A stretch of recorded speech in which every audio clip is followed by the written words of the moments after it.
tourner nyonso ozomona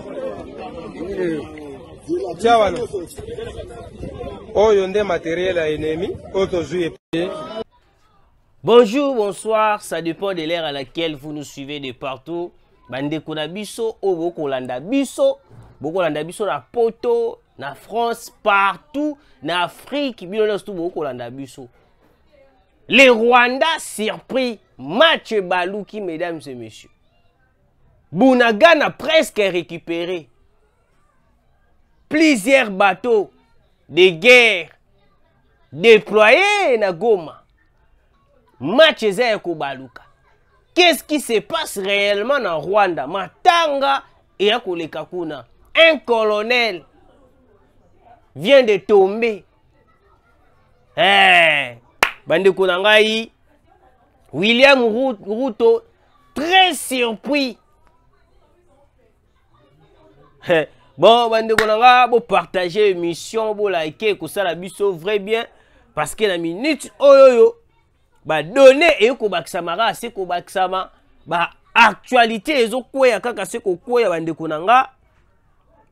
Bino bo kolanda biso veut partager nos émissions, partager et ko sala biso vraiment kitoko makasi parce que en ce moment la République démocratique du Congo a besoin de soutenir et dans la biso ba communicateur et dans la journaliste tozawana pona koyeba ko soutenir la République démocratique du Congo. Alors ni ne sont les cas réellement na Bunagana et puis la RDC s'est dotée de bateaux de guerre et loko Rwanda a ko luka air nyonso tout ya koyeba na nini ko renforcer batunae. En ce moment, comme vous le savez, ba abonné na biso au botala biso mingi, le Rwanda est en train de perdre davantage. Alors bandeko nanga bino bo kolanda biso, qu'est-ce qui se passe réellement? Bandeko nanga, écoutez. En ce moment, Obinobo Kotala Biso na miniti oyoyo. Triste nouvelle na Rwanda. Deux chiens de l'armée rwandaise continuent d'être éliminés par nos vaillants FARDC. Nos vaillants forces spéciales dans le Congo ont éliminé des officiers de l'armée de Kagame. Voici les noms de militaires rwandais tués. Le commandant Iriro Théo.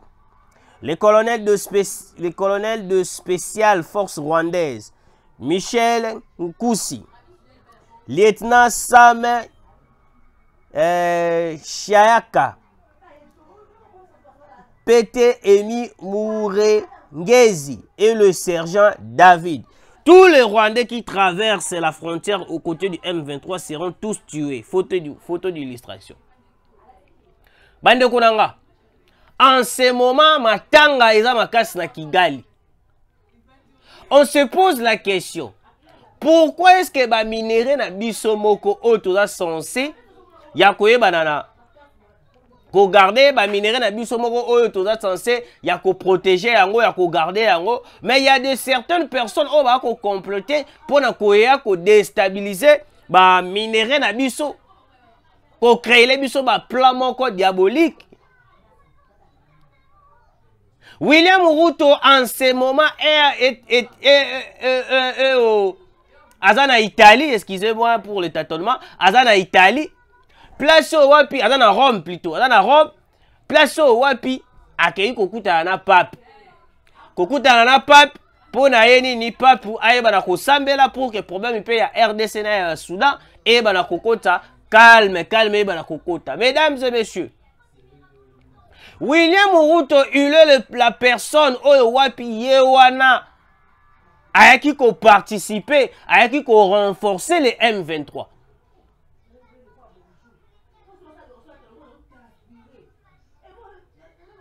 Il y en a beau remarquer que quand il était aux États-Unis, il était la personne au Wapi à qui ko soutenir les M23 na ba langage moko codé. Na ndenge nini? Je vais vous expliquer.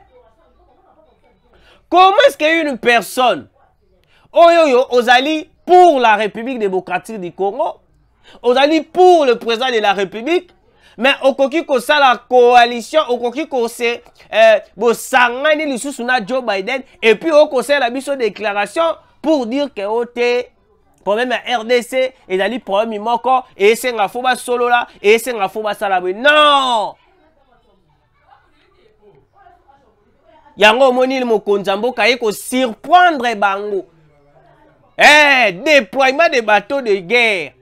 Oh, kiti de na Goma. Et puis, ba drone na biso déjà sophistiqué. Oh, wapi nous, oh, ils ont la capacité. Ya ko kita déjà Kigali pour la bombarder chez Kigali.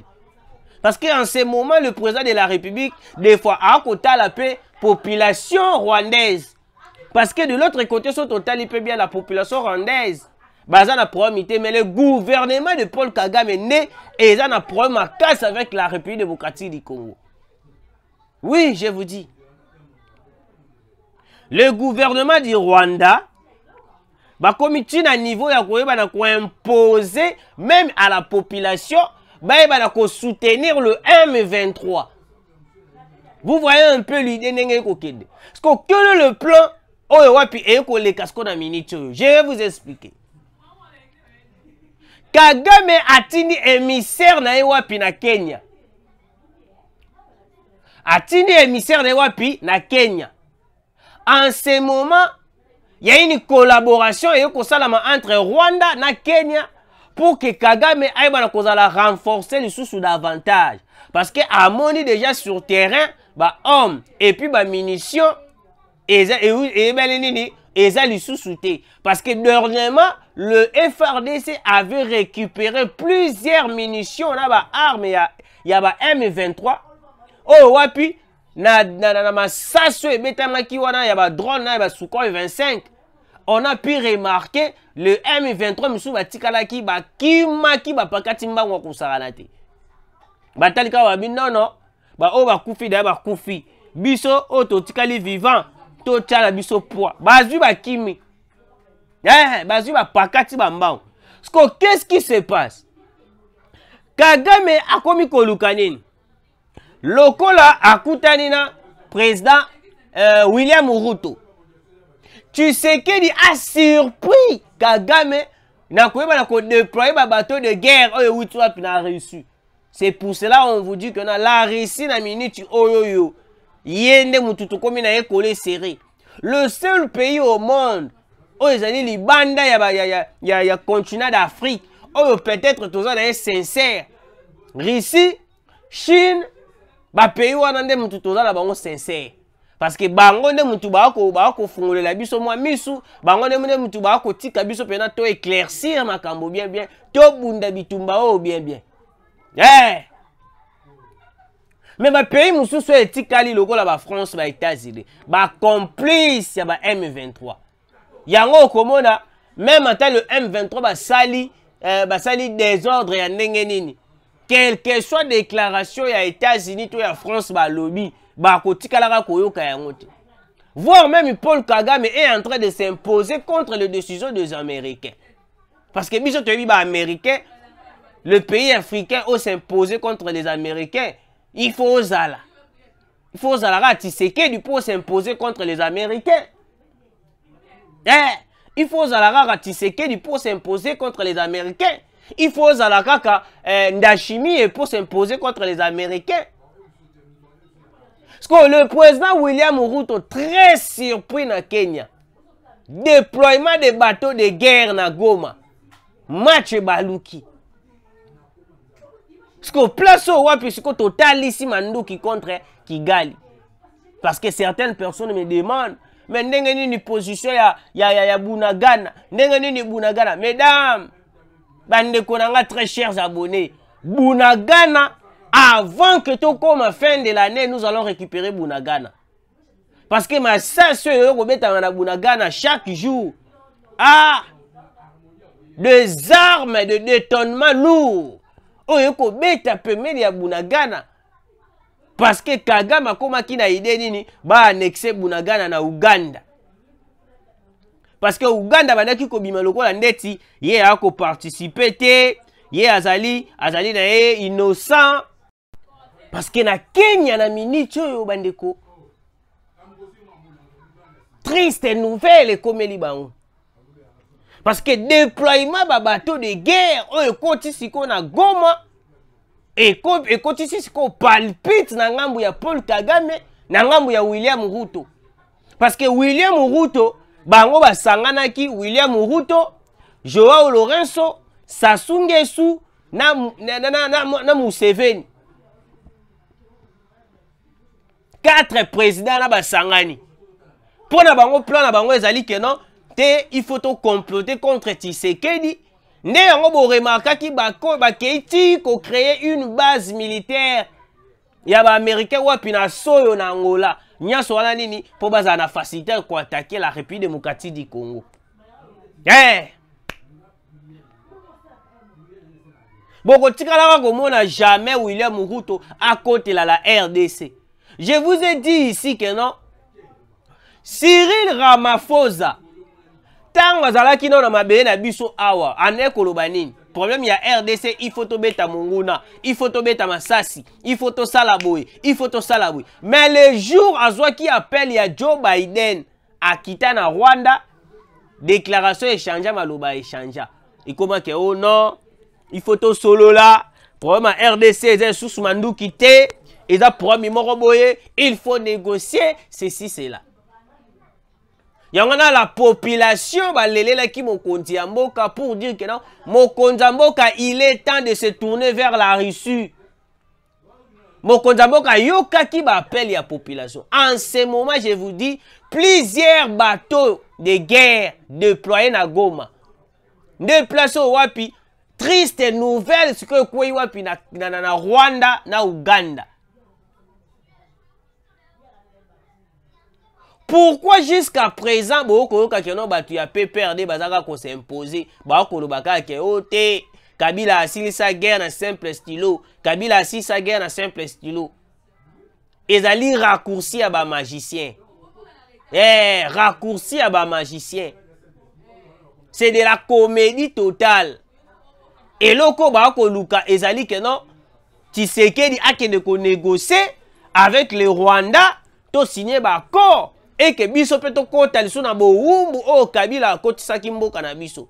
Parce que la solution facile oh peut-être tokoki ko bimisa mboka na biso ezalini tobeta na kaka matuza avec le Rwanda. Quelle que soit la complicité du Kenya, il y a États-Unis, il y a France et ko senga biso tobeta kaka matuza na batwana. Seule solution o totikala na ngoka ya ngwana. Pourquoi bokomona William Ruto a commis kolobela makambo ya Congo na musika? Pourquoi a commis kotala makambo ya Congo kaka na musika? Parce que déjà awawa le président de la République avait dit quoi? Le président de la République avait boudé le sommet de l'EAC, il y avait chef de l'EAC. A boye qui participait dans yango parce que il avait compris déjà la complicité. Il y a implication totale. Il y a Kenya na kati ya makambo tali M23. Mesdames, bande konanga bo koranda biso. Comment est-ce que nous devons faire confiance na EAC? EAC tant que proposé ki biso tokoya tokobeta munguna tokosala be tokosala boy. Accord o biso toyeba ki toyaki na ngona l'EAC, izalaki ya kobeta munguna ya kosala boy. Mais le jour EAC ya kana mabelo na biso na este. Tomona na l'EAC, ba militaire ya EAC, ba troupe mususu ya EAC, ba kokanga ba photo avec de rebelles M23, ba kozwana ba selfie, ba ko publier. Dès le jour on s'était senti déjà trahi par l'EAC. C'est pour cela le président de la République avait pris la décision cette fois-ci. Il faut to kendeka na Russie, il faut to teba na ko beta munguna oyo wapi bako parce que na minute oyo en vrai dire à part le Burundi na ba pays africain toza na confiance ya pays moko te presque tout le pays africain baza contre biso. Même l'Angola qui était toujours là à côté le président Félix Antoine Tshisekedi, on s'est rendu compte que non, même l'Angola, il est là, c'est sous ordre, il y a Joe Biden. Évitez, sous ordre, ceux qui vont la PD, ceux qui vont la nani, pour nous couper, la décision de Joe Biden. Ok. Joao Lourenço a obéi à la décision de Joe Biden parce que Azako négocie troisième mandat. Alors, bande konanga, bateau de guerre déployé na Goma. Bateau de guerre déployé na Goma. Et puis, quelques tonnes de munitions au Wapi et Kiti na Goma et de drones déployés na Goma. Na minute oyo ndenge bwe to komisko ko beta bango sko partout. To ko beta bango na ba drone, to ko beta bango terrestre et puis aérien. Et puis même ina mai na ba bateau de guerre to kotisi sko ba biloko. Parce que Kagame vu kazo mona soutien total oyo wapi ba américain ba ko pesa ye dans cette guerre, a comme on a moyen de la kotikate. Donc, et que c'est un biso peto continuer, que menacer Kagame, na militaire au basali na est de la République pour que ba na kozonga na ba place na bango. C'est ça, mesdames et messieurs.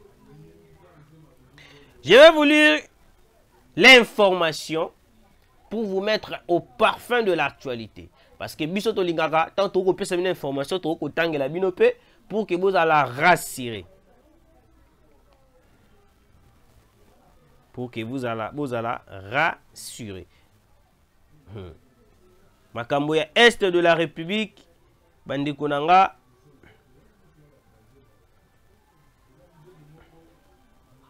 et kosenga, tout à la déterminer.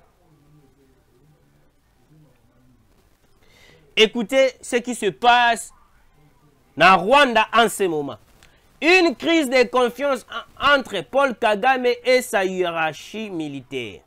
En moins de 2 ans, le président rwandais a limogé plusieurs généraux de la RDF pour manque de résultats dans l'est de la RDC. Donc, l'opération nous a échoué dans l'est de la République pour Kagame a komona armée nae eza malunga te parce que pour nae alingi que non armée nae ce qui est beti ba récupérer Goma Mobimba. Corneille Nanga to kozonga non na dossier Corneille Nanga na flashé mouki.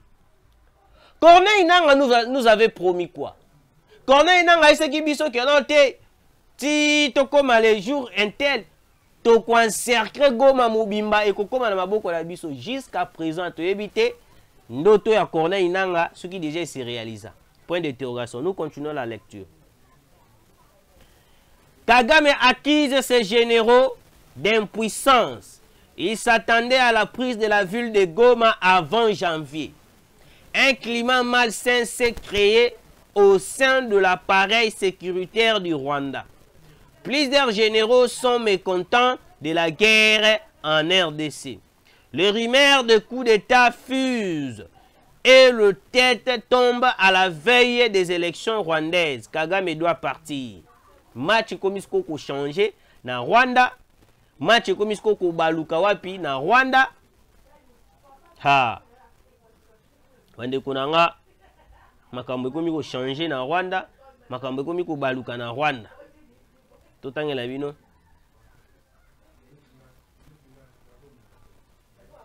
Écoutez. Les Burundi et la RDC boycottent les exercices militaires conjoints de l'EAC baptisé Ushirikiano Imara 2024. Dieu merci, le Congo a compris. Pour comprendre la stratégie na bango. Ba ko ela kabiso babilo komoko be o EAC sommet à EAC tokende ko sala nini ya EAC tokende ko sala boye tokende ko sala boye eza ba stratégie mabe.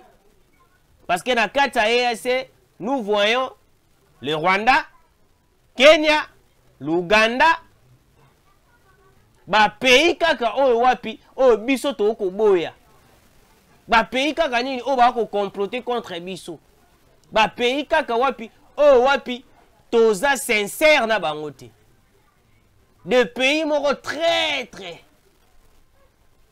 ba pays moko boye oyo to ko comprendre te pourquoi il nous fait ça. Le Kenya aujourd'hui,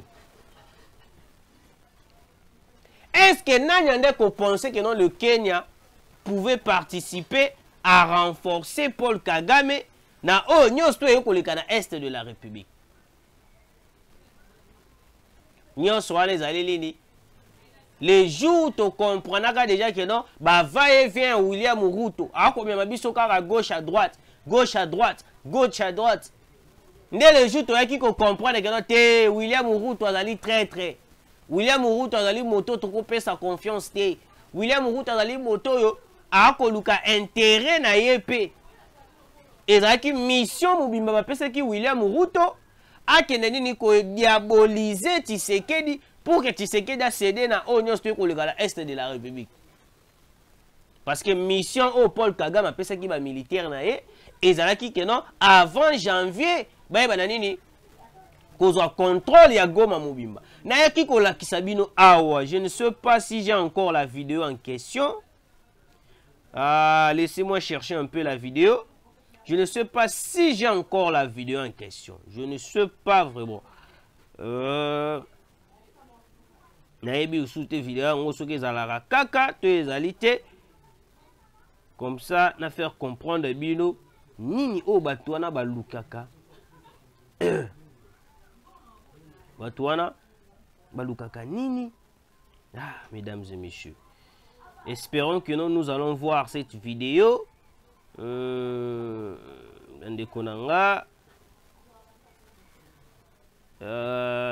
que je vais voir encore la vidéo en question? Je vais éviter. Je pense que j'ai perdu la vidéo. Je pense que j'ai perdu déjà la vidéo. Ok. Dans cette vidéo, on a vu comment est-ce que les Occidentaux basent la République démocratique du Congo en entier. Ils va diviser en gros, si je ne me trompe pas, dans 4 parties. Dans 4 parties. La vidéo, mesdames et messieurs, la vidéo allait être très mieux pour nous la kisabino plan oyabatu oyoba kusala contre la République démocratique du Congo. C'est tellement compliqué de voir ba président wana baza na plan moko ya koyeba na kubebisa mboka na biso pour neutraliser la RDC. Dans la vidéo, si je me rappelle bien, ils ont divisé la République démocratique du Congo en 4 parties. Bate République du Katanga. Kaboli sous République démocratique du Congo, bate parti Moroya Mouké. Bate République de Kassai, si je ne me trompe pas. Et puis Moussous bate ce qui a Goma Boy, divisé pendant la République démocratique du Congo en 4 parties, entre 4 à 5 parties. Pour les Occidentaux, richesse ya mboka na biso ezali richesse moko o biso tokoki ko utiliser yango biso moko te. Ezali richesse moko il faut la partager. Yango omoni ba apprécier ki gouvernance ya Hippolyte Renambe Kazemere. Bona bango Kabila azalaki exemple à suivre. Exemple nini Tshisekedi akolanda Kabila. Exemple nini ya kosede mboka na mabuku ya ba Rwandais na mabuku ya bato ba ko sala Congo mabe. C'était ça l'exemple pour na bango que note vraiment Kabila vraiment côté wana za malamu parce que les occidentaux pour na bango il suffit tu obéis na ba ordre na bango okomona nyonso tu eza malamu. Mais ceux qui ont s'imposé na o nyonso ezali malamu pour na mboka na yo. Oh, nous sommes allés malamu pour na pays na yo, pour na bango ekomi logo la trahison. C'est pour cela qu'on remarque Tshisekedi, il est menacé par les Occidentaux.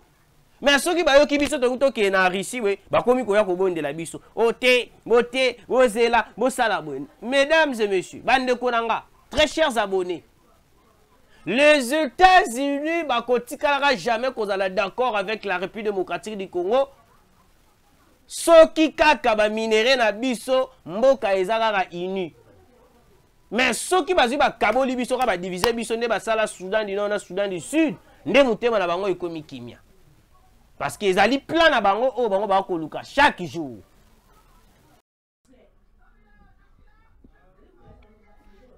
Vu que le Rwanda il est à la base de tout ce qui se passe à l'est du Congo.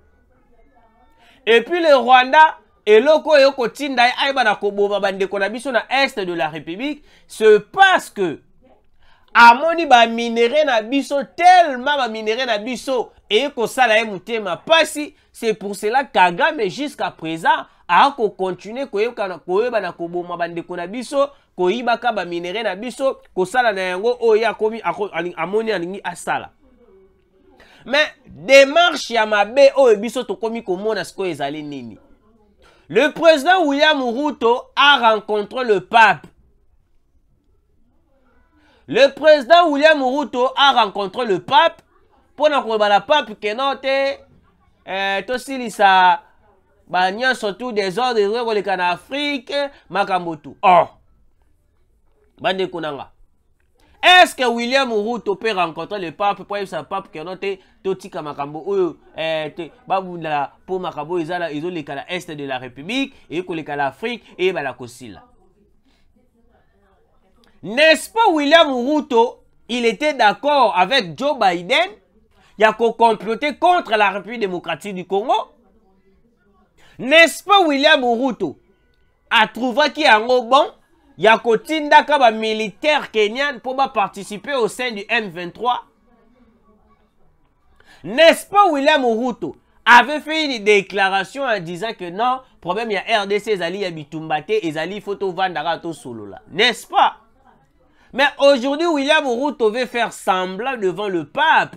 Pour nous dire pape, il faut qu'on ait une solution, Makabouya Afrique et tout et tout. Mande konanga ezali hypocrisie.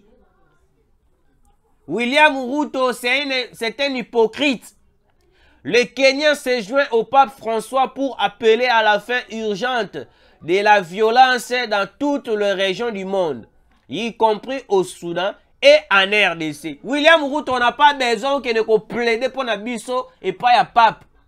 On n'a pas besoin ya bateau bazali ba hypocrite, ba kende pas ya pape, ba kende ko plaider pour Nabiso. Parce que to yebi déjà que non, William Ruto ozali hypocrite. Toi on a besoin de kende ko plaider pour Nabiso et pas ya pape. Eh, toi on a besoin écouter yango te. Parce que même yemoko pape. Même yemoko pape. Il sera incapable. Il y a quoi aussi sa guerre aux à la est de la République. Parce que makambo est à la est de la République. Et zali makambo ya ba minéré. Et ko senga matuza ebeta. Hors de question, aucun ne ko défendre biso et pas ya pape. Non. L'hypocrisie. En ce moment, le président de la République a besoin de bateau ba ko ça la hypocrisie. Mokonzambo a besoin de bateau bazali sincère envers lui. Le président de la République a besoin de bateau bazali sincère. Eh, Mokonzambo a besoin de bateau bazali ba hypocrite, bateau ba ko sala lokola ndeti tete. Alors, nous sommes encouragés par le fait que l'initiative Toumani comparénée par la communauté catholique Saint-Égidion de Rome en Italie et le gouvernement du Kenya porte ses fruits en apportant une paix durable au Soudan du Sud. Nous sommes convaincus que les groupes belligérants accepteront de mettre fin au combat et de donner une chance à la paix, a déclaré le président Ruto lors de son entretien avec le pape François en marge du sommet du G7 dans les Pouilles en Italie. On a déjà compris baje ya William Ruto. Plan na bango ezali nini? Na ngambo mosusu baza contre la République démocratique du Congo. Mais à la face du monde, bako sala sembla comme si bako soutenir la République démocratique du Congo. Je vais vous expliquer.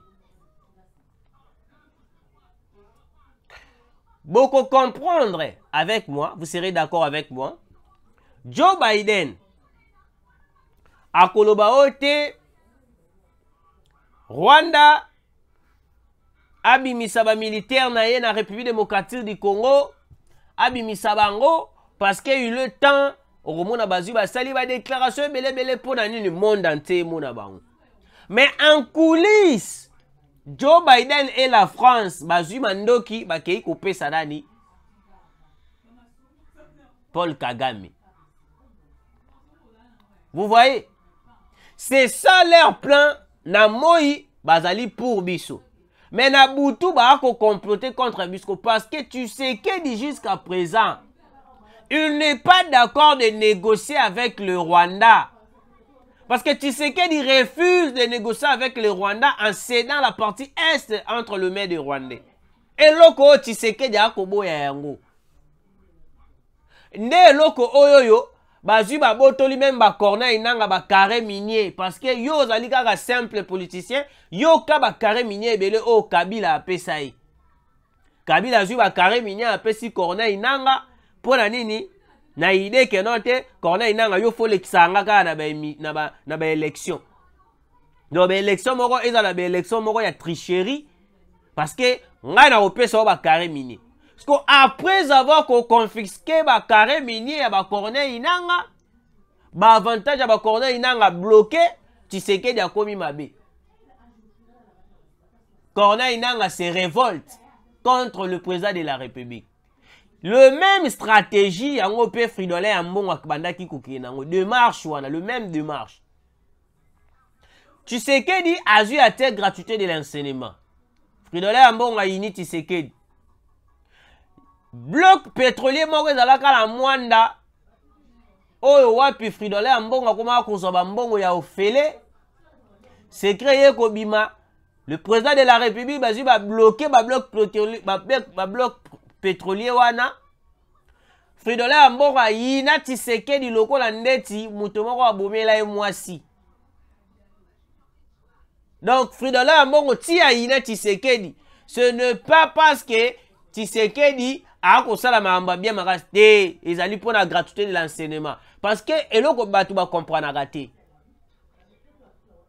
eloko Fridolin Ambongo inela Tshisekedi ezali nini na plan na bango o basala na catholique chaque élève aza le roi na $100 na mutu moko o Fridolin Ambongo azwaka parce que beta calcul be école catholique ebelo ezali na République démocratique du Congo parce que toza plus de toza baba habitants et belé.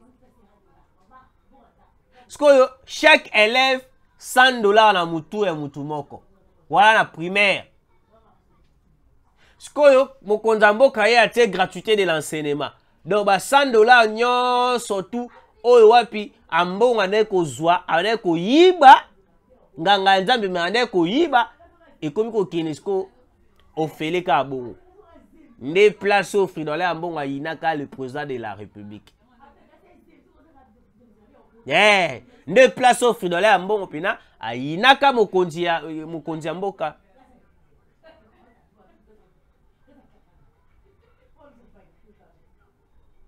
Parce que pour yebi que non na régime ya Kabila marambwana inga izalaki na yango te marambwana Kabila vu que Kabila s'en foutait totalement, Kabila vu qu'il n'a pas pensé que non, Congolais face à la kimia, Congolais face à la bruit. Non.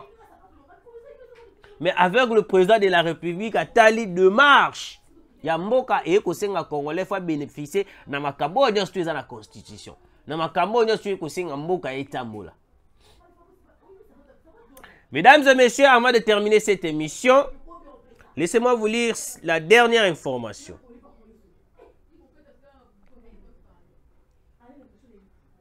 Écoutez, face à la pression de FARDC, Les terroristes M23, RDF, IPDF, KDF, KDF Kenyan, hein, continuent de se rendre au FARDC. 5 combattants de ces terroristes se sont rendus hier, vendredi, au FARDC, à Vitumbi, Kiangala et Igobora. Mesdames et messieurs, très chers abonnés, vous qui nous avez suivis de partout, merci pour votre fidélité au Bopé Sarabiso, Yakolanda Kaba émission na biso. Bande Konanga. Position sikoyo ya Bunagana eza ndenge nini. Na aussi c'est la awa. Bunagana en ce moment, le FARDC et le Wazalendo, bazana ntela déjà, bazana penser na bango moko ezali récupérer Bunagana. Parce que Bunagana ezali place moko stratégique oyo wapi badongolo miso ba ko maintenir Bunagana parce que ba yebi que no Bunagana nde eko faciliter bango na ba ravitaillement na makambo ebele yango moni ba ko kanga Bunagana pour nini et ba na kokoma lokwa propriété privée na bango. Dernièrement toyokaki ba déclaration ya Paul Kagame azaki na idée ote ba annexer Bunagana na kata Uganda.